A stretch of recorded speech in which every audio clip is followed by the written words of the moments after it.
हाँ इस साला जहाँ जाता नहीं वही जा जाता। अब का होई? यही में लुकाइल रहो, देखा कब ले जा खड़ा रहता। अब तो पकड़ा जाए तो फिर पकड़ाई जाए फिर आना। हाँ और लोग बा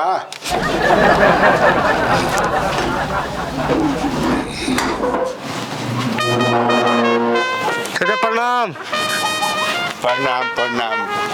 साला प्रणाम का प्रणाम। चल जय भगवान, चल भगवान तनी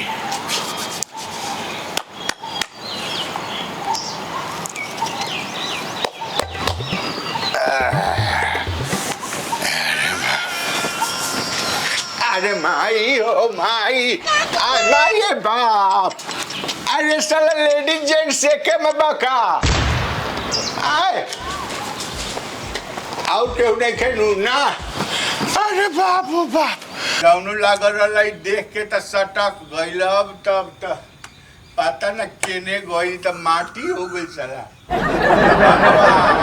इला भेड़िया वाला साला जन बारे सन उठला पेट के बीमारी करवा दी है से में कहाँ घुसे के जगह बा बतावा। इस साला एक आदमी के जगह दू आदमी घुसल बा। हे भगवान हे बात चला खेते और चलते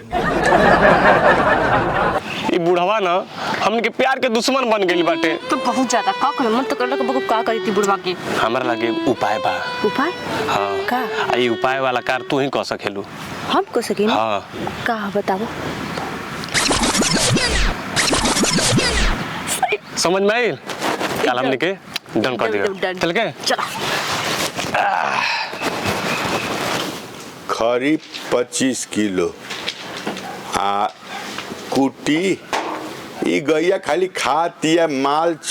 हेलो हेलो हेलो जानू। अरे माई हमरा के कलो का और नहीं तक।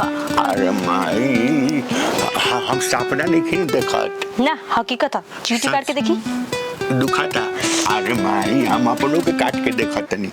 अरे माई तू साचो के हऊ जानू कहलू ह? हाँ हाँ जानू। हाँ जानू अजान तरू माने हम तो माने बुझाता कि माने हमरा का हो गइल। काहे का भाई? हमरा तू जानू कहते तू तो जानू तो हम शुरू से कहती पर का करी हऊ बनरा बना पीछे पड़ल बा। अरे साला उ कुकुर ह साला ओकरा चक्कर मत हम ओकर मुंह देखत नहीं नु की देखल चाहेला? बे हमरा त आग लाग जाता साला तो हमरो लग जाला। तो तू फिर काहे मिललू ओकरा से? तो ओकरे सामने का करी? ओकरे सामने नहीं वक्त लगे आ सकेनी। हमरा देखा हमरा लगे जौन बाटे 25 बीघा खेत बाटे हैं उ खवारी बाटे बांसवारी बाटे। हमरा लगे 8 गो गाय भैंस कुल बा।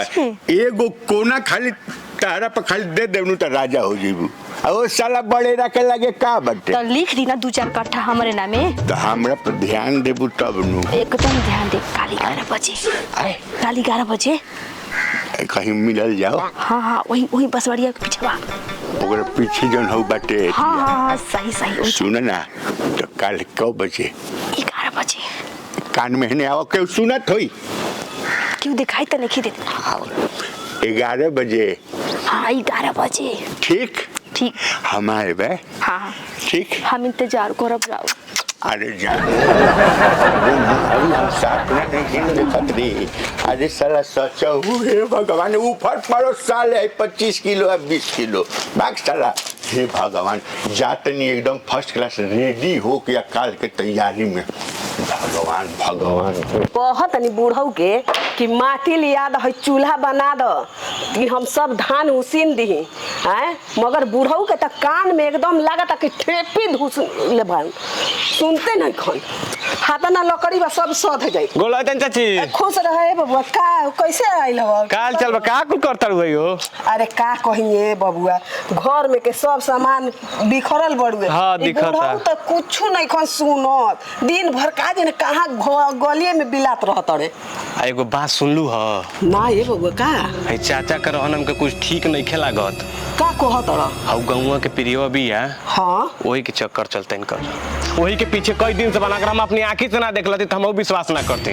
हाँ प्रियवा के संगे हाँ हे बुढ़ऊ हाँ हो अहिए आ तक नहीं के विश्वास ना तो कल 11 बजे वही के घरवा के पीछेवा तू चल जइह कल 11 बजे। ना ए बबुआ हमारा तहरा पर विश्वास बा। ई बुढ़वा एकदम कुकुर हो गइल बा। ई ना सुधरी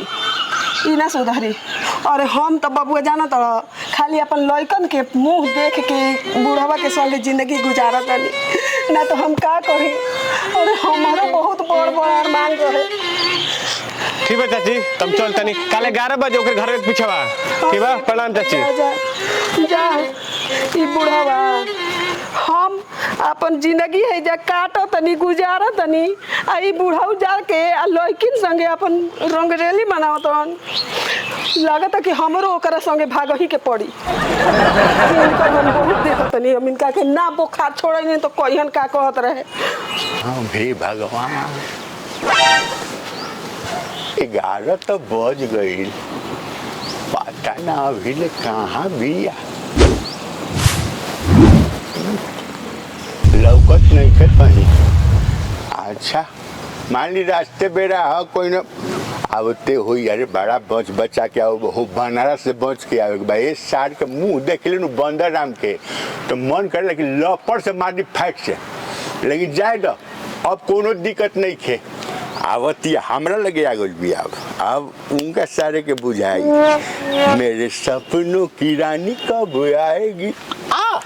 अरे वो बड़ा टाइम से आ गइल बानी टाइम से तहरे देर हो गई हाँ हमरा ही बुझाइल है कि हो बानरा के चक्कर में तो कहीं ना चल गई। हाँ ये से तो बच बचा के आवतन केहू देखे ना ओ हरामजादा के तो हम मुंह ना देखे के चाहिए। काहे ओकर नाम लेतन ओकर नाम छोड़ ओकर नाम छोड़ जतरा खराब हो जाए। तब का हाँ। लिखता हूँ खत खून से वाह स्याही ना समझना वाह है रहता हूँ तेरे याद में हाँ जिंदा ना समझना जिंदा ना समझना हम ओकर बाद वाला ना आवेला हमरो ना वाला छोड़ी सब बात और सब कही सब ठीक बा तू जे बारू नु हमरा तो मन बुझा कि माने खुशी के बाढ़ आ गइल हमरा जीवन में खुशी के बाढ़ गंगा जी में बाढ़ ना आवेला देरी कोने बात के बा आई अरे माय क्या के की अरे भैया अरे का होखत हिया ना ए कहाँ कुछ होता हम तो खाली इनका कहानी है कि पढ़े लिखे पर ध्यान दो। हाँ तोरे राड़ी हई तोरा आव केहू ना मिलल हमारे भतार मिलल ह। अरे हमरा काहे दोस्त तलू तुम्हारी भतार हमरा के 5000 रुपया दिला मिले खाती आई अपने भतार के संभार जा। हम का 5000 डाल बनिया झूठ बोल के गलिया तू झूठ बोलती है किरिया खा जाता है किरिया हमार किरिया अरे माई तू आज तक बुढ़ाऊ हमरा के 2 रुपया नहीं खो देले हम एक पता बिंदी लियन परसों 5 रुपया देले रही कि ना ईमान से बोली है 5 रुपया ईमान से हमरा के तू 5 रुपया देले रह हम तो हर मेहरारू होई हम प्राइवेट माल लिया बता 5000 में तो ओकर नाम प्राइवेट था तो घर चल हम तो चलो अरे बाप